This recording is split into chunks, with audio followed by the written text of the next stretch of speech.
Mesdames et messieurs, bonsoir. Ravi de vous retrouver cet après-midi pour le tour de l'actualité internationale. Tout de suite, le sommaire. Au sommet de cette édition en Côte d'Ivoire, l'armée ivoirienne intensifie ses patrouilles pour contenir la menace djihadiste. Et puis au Royaume-Uni, risque de restriction de visa de certains pays africains. Au Venezuela, Camilo Castro retrouve la liberté après plusieurs mois de détention.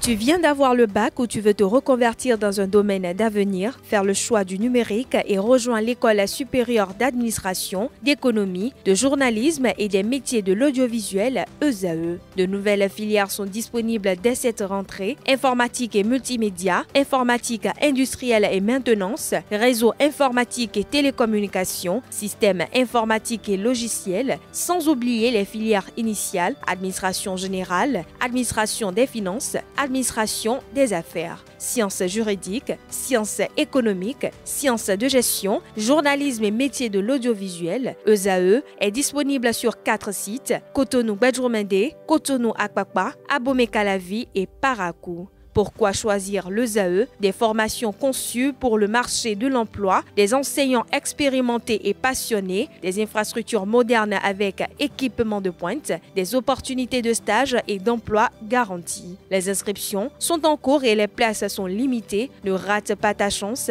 donne vie à tes ambitions avec l'ESAE. Contacte-nous vite par appel ou par WhatsApp au 01 98 98 14 00 ou via email scolarité@esae.bj et visite notre site web www.esae.bj. Ton futur commence maintenant avec l'ESAE. Tu investis dans un avenir professionnel, concret et sécurisé. ESAE, l'excellence à un nom. À nouveau, bonsoir. Nous démarrons ce journal dans le nord-est de la Côte d'Ivoire, à la frontière avec le Burkina Faso. La menace djihadiste reste vive. Pour empêcher toute incursion, les forces ivoiriennes multiplient les patrouilles dans cette zone particulièrement exposée. Cette capsule vidéo de TV5 montre la présence constante de l'armée destinée à protéger les populations et à contenir la pression terroriste.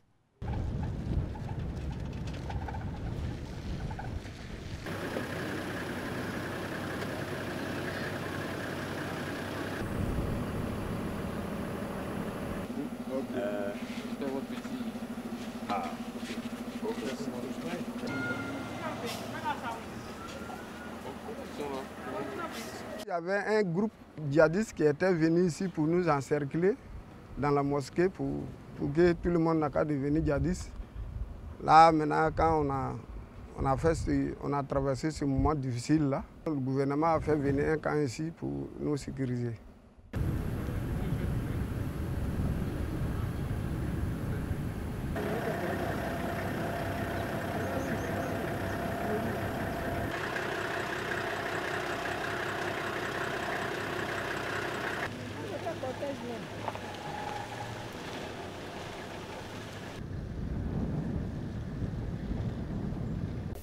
On va souvent même en tenue, mais actuellement comme il n'y a pas de...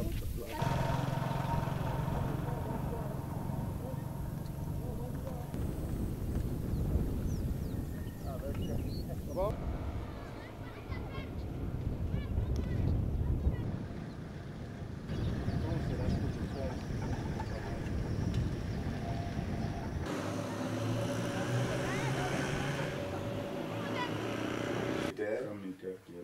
Il y a la brigade qui est là.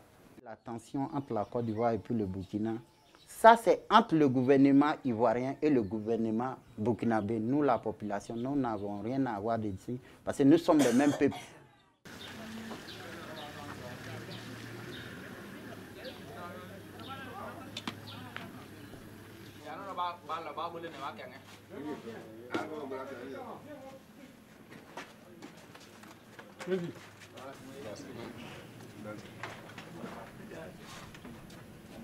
On a coaché Malian, Tiara Otara Mandiani.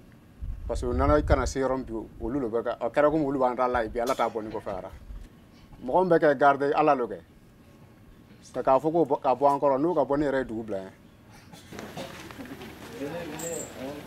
Le Royaume-Uni a menacé de restreindre les visas pour l'Angola, la Namibie et la République démocratique du Congo, accusés de ne pas coopérer suffisamment à la réadmission de leurs ressortissants en situation irrégulière. Le ministre de l'Intérieur fixe un délai d'1 mois pour améliorer les procédures. Ces mesures pourraient toucher les visas touristiques et VIP dans le cadre d'une réforme migratoire plus large.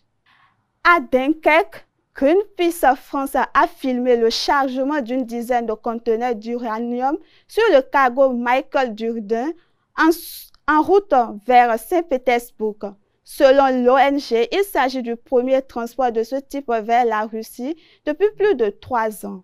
Pauline Boyer, responsable des campagnes nucléaires, juge cet envoi immoral et appelle la France à rompre ses accords avec Rosatom. Après de longs mois derrière les barreaux, Camilo Castro a retrouvé la liberté. Une libération accueillie avec soulagement par sa famille et plusieurs organisations de défense des droits humains. Dans cette vidéo tirée de TV5 Monde, vous verrez les images de sa sortie, les premières réactions autour de lui et ce que cette décision pourrait signifier dans le climat politique actuel du Venezuela. Les États-Unis sont au plus haut. Caracas tente de calmer le jeu et multiplie les libérations. Fin octobre, 18 Colombiens ont ainsi pu rentrer chez eux après plus de 10 mois de détention. Je suis très heureuse. Après 10 mois, j'ai enfin pu le voir et le serrer dans mes bras. C'est ce que je voulais le plus. Enfin, il est libre. Selon le dernier rapport de l'ONG Ferropénal, publié en septembre, 89 étrangers sont toujours détenus arbitrairement dans des prisons vénézuéliennes. Parmi eux, plusieurs ressortissants colombiens, espagnols, italiens, portugais et ukrainiens. Et enfin, dernière actualité pour boucler, les États-Unis ont présenté un projet de résolution pour stabiliser Gaza. Il prévoit le déploiement d'une force internationale pour sécuriser les frontières, démilitariser Gaza et former une police palestinienne. Une gouvernance de transition serait assurée par un comité de la paix présidé par Donald Trump jusqu'à fin 2027, ouvrant la voie à un futur État palestinien malgré l'opposition d'Israël. Et voilà qui met fin à cette édition. Merci de m'avoir suivi et à la prochaine.